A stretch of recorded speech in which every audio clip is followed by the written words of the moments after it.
It begins as a lump in the throat, like a homesickness.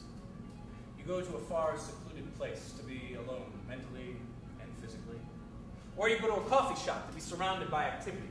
You put on familiar trappings, pajamas perhaps, in my case, a black t-shirt, beat-up jeans, and one of two button-down shirts which are exactly alike in every way, shape, and form except the color. Some people think these are the only clothes I own.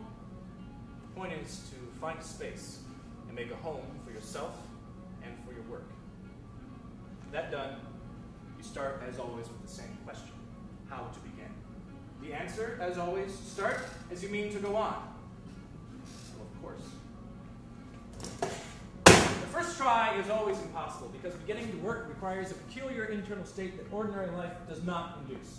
If you were a Zulu warrior, banging on your shield with your spear for a couple of hours with a couple of hundred other Zulu warriors all banging their shields with their spears for a couple of hours, you might be able to work up the energy to begin. If you were an Aztec maiden who knew a couple of months in advance that on a certain morning the priests were going to toss you into a hot volcano, and you spent those months undergoing a series of bizarre and intense purification rituals and drinking dubious liquids, you might, when the time came, be ready to begin.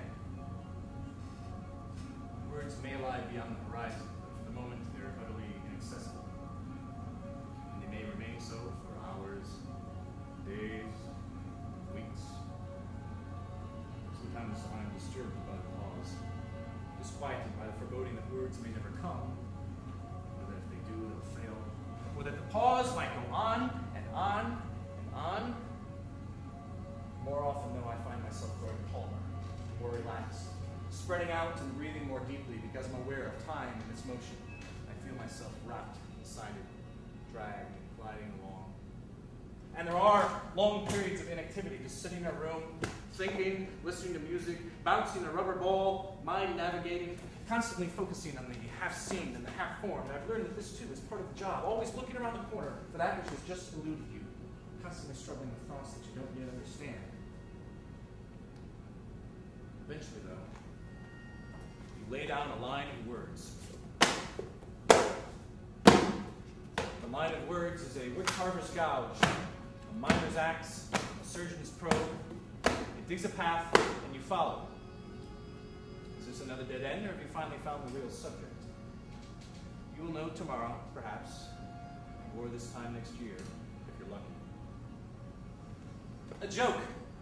The devil says, I will make you the greatest artist of your generation. No, never mind the generation of the century. No, the millennium. Not only the best, but also the most famous and the richest. You will be very influential, and your glory will endure forever. All you have to do is give me your grandmother, your mother, your wife, your kids, and your dog. Absolutely, says the artist. Where do I sign? And then he hesitates. There's the catch. It's true. No one hates artists as much as artists do. Eventually will come the moment when you've only produced one page or perhaps one line all week. And you're sitting there in the dark, feeling like a fraud, and you'll know to the depth of your being that the only way out is through the last sentence. Or worse. And then when you awaken in the middle of the night, and you ask yourself, what have I been up to all this time? But if you stick with it, then after many nights of worry and many days of intense concentration to the point of profuse sweating and many, many forgotten meals, you will have begun. You may even have made some progress. And then,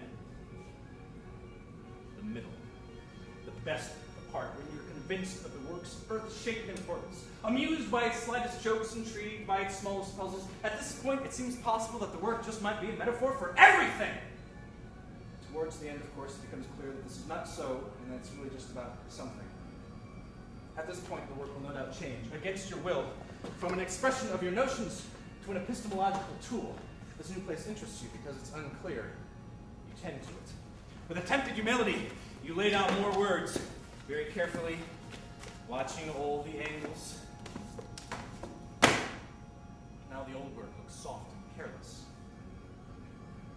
You erase your tracks, telling yourself that the path is not the work.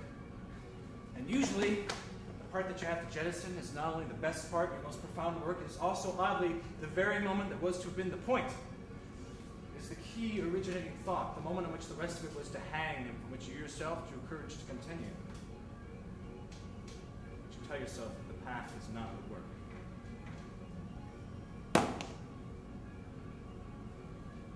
The scariest thing that I learned in school, well, the second scariest thing I learned in school was that William Butler Yeats rewrote almost all his poems right up until his death.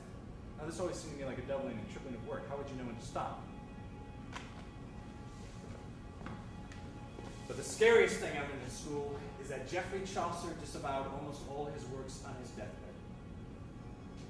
Even, and perhaps principally, the Canterbury Tales. All, he declared, was for naught. It is with the tears of these giants on your shoulders that you will continue to work, knowing that you must be generous. Give all that you have and never count the cost. That all you can do is sit the typewriter and hope in vain.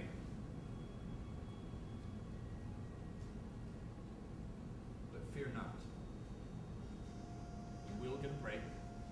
You can produce something of substance. It is possible. It's important, of course, to keep in mind all the hundreds, no, thousands of others who are also trying to do so. And, of course, the chances of anyone breaking through their own sloth and limited mind to actually write something that gets out there and matters to people are slim. But the rule of the universe seems to be this. Pick something that you love and do it like a bad habit for 10 years and someone will want a piece of it. The only catch is that sometimes it takes much less than 10 years.